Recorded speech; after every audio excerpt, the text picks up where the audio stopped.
Good. We're good to Anyone go else whenever coming you're in? ready. Okay, great. Welcome everyone to week 4 of the legislative session. We're spending a little bit more time on the floor this week, addressing committee bills that come out of committee.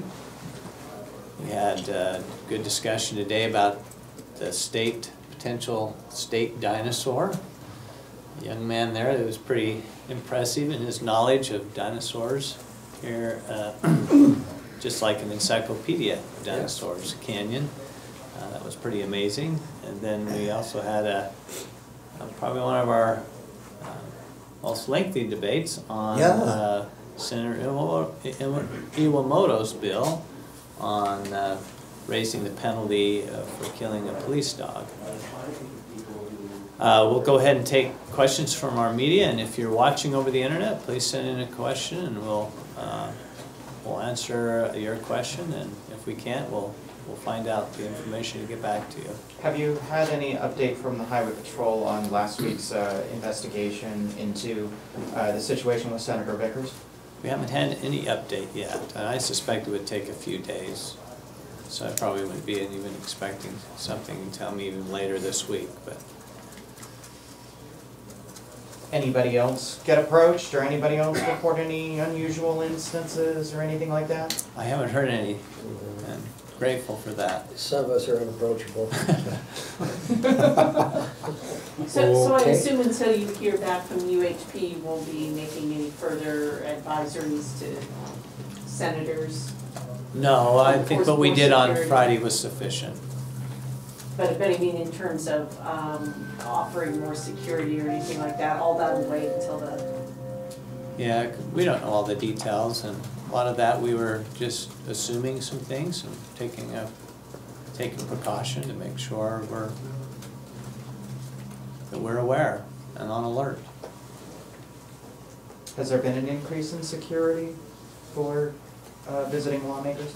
No. Hopefully everybody is, thinking twice about wandering off alone and, making sure they have somebody with them.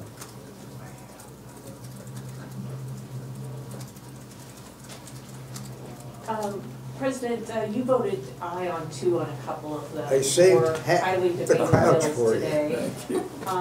They look like if everyone follows through on the aye on 2, they get a little bit of trouble.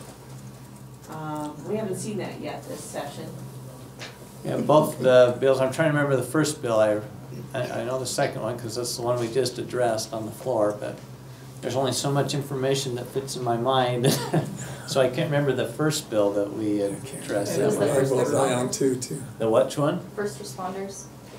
Adding Oh, some- right. Yeah, I think there's just enough questions about the bills that it alerts we have this aye on 2 process or no on 2, that alerts the sponsor that there are still some questions that might need to be addressed, and a good sponsor will go around and find out what those are and try to address them before it comes up on third reading. Both of them dealt with enhanced penalties, though. Is that something that's tough? I think that's probably at the core of the concern in an area when we've been working on reducing some of those penalties.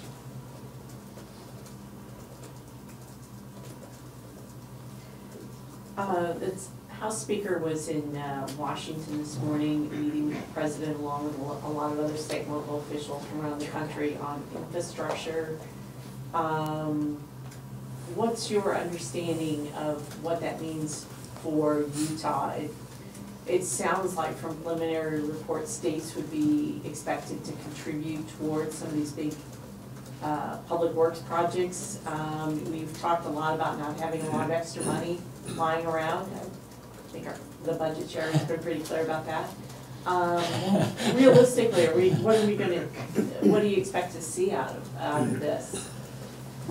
Well, I don't know what to expect. We have some major infrastructure challenges going forward in our state because of the growth, and as I have indicated many times, I don't think we're keeping up with it.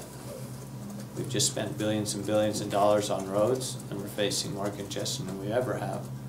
And growth is a great thing, but it also can be challenging. And so I'll just say, and then maybe turn some time over to Senator Stevenson and Senator Adams for comments.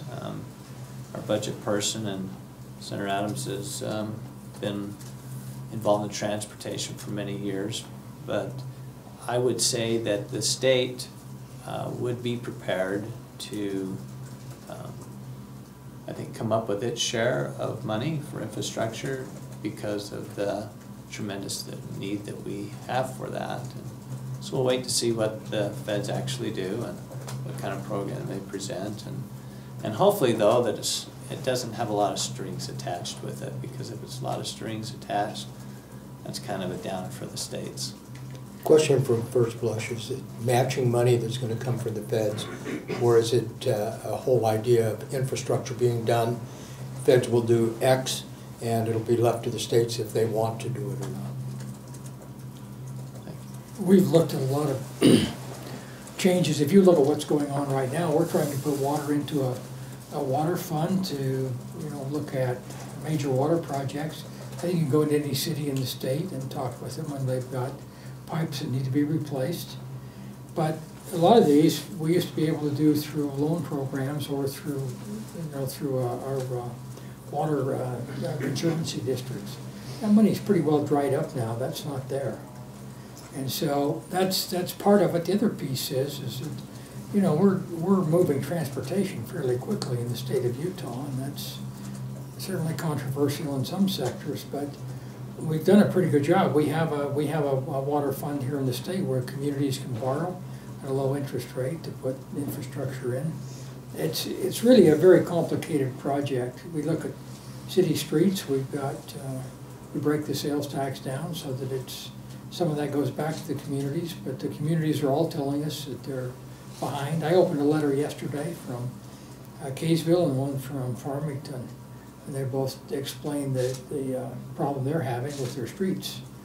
And with the state projects that are going forward, if you look at the West Davis Highway, that would add to traffic across city streets.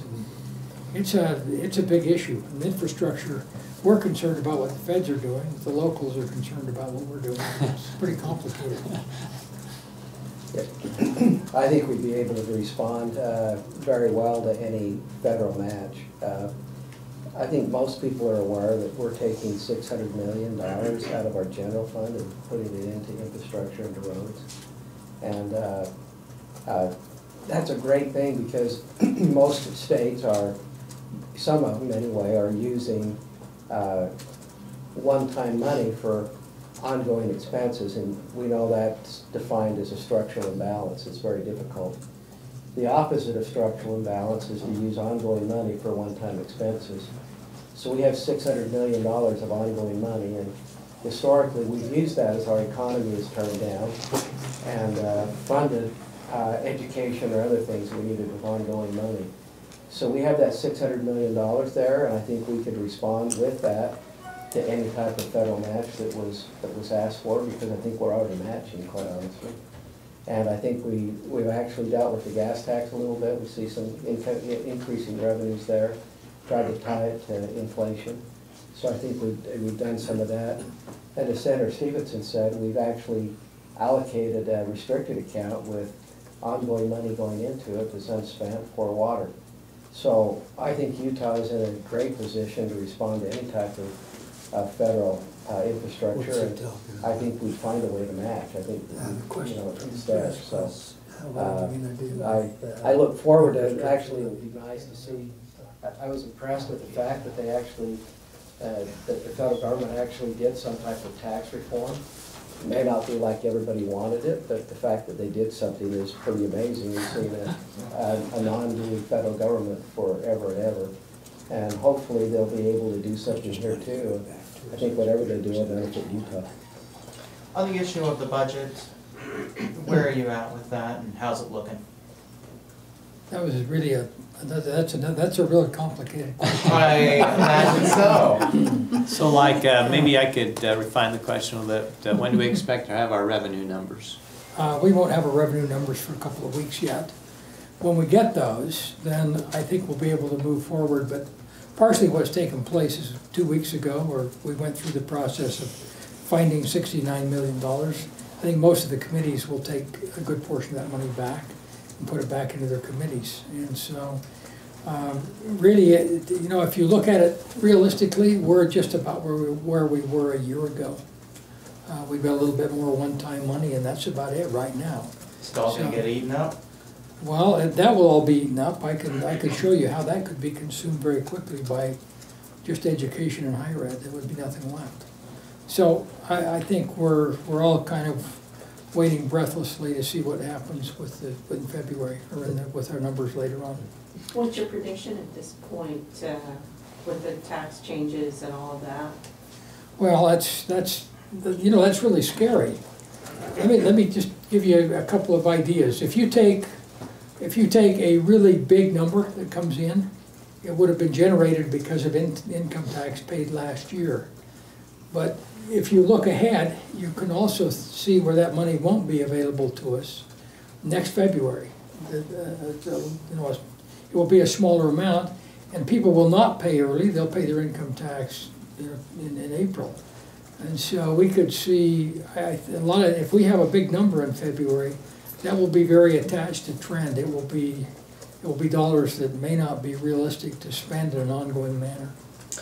Will you be likely inclined to rework the income tax to match the federal reduction? Give some money back, or are you gonna keep it? My note on that right now is stay tuned. That's a work in progress right now. And I think there's some favor for trying to minimize the federal effect on our state budget, and there's a couple of bills out there that I think that they're getting some traction. One of those is reducing the rate. See as that goes through the process. We have a question from our viewers. We actually have 4. Oh, more questions. Good stuff. So the first question is, when can we expect to see more state investments in safer, more convenient, and comfortable infrastructure in the way of cycle tracks and walkways for non-vehicle commuters and travelers to make safety for cyclists and pedestrians a priority? Okay, we'll take that one. And Senator Okerlund passed a bill last year, I think, that addressed that one, and it was a good bill, and I think it'll be a much needed policy going forward. Yeah, we actually added a little bit of income from hotel tax revenues, and it's going to create about $1.5 million a year that we can put into these kinds of projects that are very important to our state's economy. There are going to be projects to go across the state, everything from docks to bike riding paths, to all kinds of recreational opportunities that are out there. And so that's ongoing money, and so they'll be doing those projects every year. I understand that the number of projects that have been applied for this year is much greater than there is money by a long ways. So it's going to require a match from county and local governments, but it will be something that will have a great effect, I think, on our opportunity to create recreational opportunities. Next question. I have a question. Where's the caller from, or the texter, or whoever? You know what area of the state they're from? I'm not sure. Okay. There is a request also that's in for the finishing of the Parley's Rails to Trails, which will connect the East Bench to the Jordan River Parkway.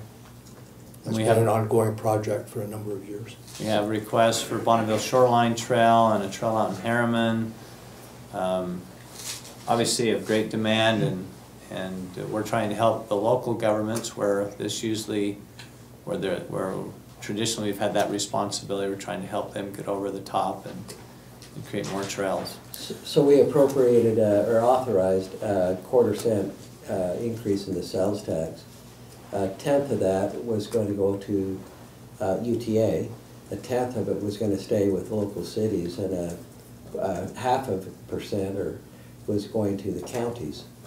And so I think Davis and Weaver have actually enacted that, Salt Lake and Utah have not, but that 1/10 that was going to the city and the 0.5% that was going to the counties could also be used for those trails. So I was interested in knowing where they were from and if they were Salt Lake or Utah County or Davis or Weaver, because we've done some work there also. A lot of times the issues on these trails is the connectivity of them. You get in a city and they can do a trail system pretty easy, but it's when you start crossing boundaries. And that's a great place for the state funds to be used, is Next to question. do those connections. They did have a follow-up question. They asked, when can we expect these projects to be completed? I think it's going to take several years. There's planning that all these projects need to go through. There's securing the funding. It's much needed, and we're doing a lot more than we've ever done before through initiatives passed by the legislature and working with our local governments. But it is going to take a little bit of time. Great, and then the second question was, do you plan on increasing law enforcement to decrease vehicle accident fatalities? Well, I'll just quick, we have increased the Utah Highway Patrol last year. Yes. In a significant way, and it continues to be a concern and a priority for our budget. We only have certain funds. We're trying to balance all that with education and everything else. But we did put a big chunk of money in there last year to help enforcement and increase our highway patrol. Thank you for that question. Fatalities are, go ahead. I was going to say, part of the problem we're having right now is the same as a lot of other businesses across the state, and that is it's just hard to get employees. I had a discussion last week with the Department of Corrections and our public safety people, and we're down about 100 officers, and there aren't people in the pipeline that can fill those jobs immediately. So it's a difficult hiring arena any place you are in the state. Third question. So this viewer had a question about the state dinosaur. They wanted to know why it's important to put any time or resources towards naming a state dinosaur.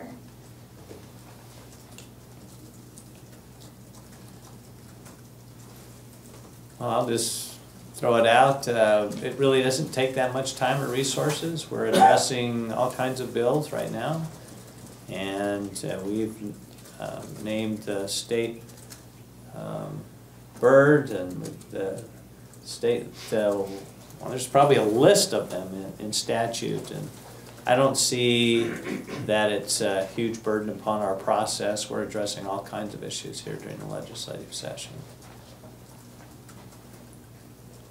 Last question. Oh, okay. We have, we'll just want to recognize Senator Iwamoto here, who has the bill on raising the penalty for killing a police animal, dog specifically.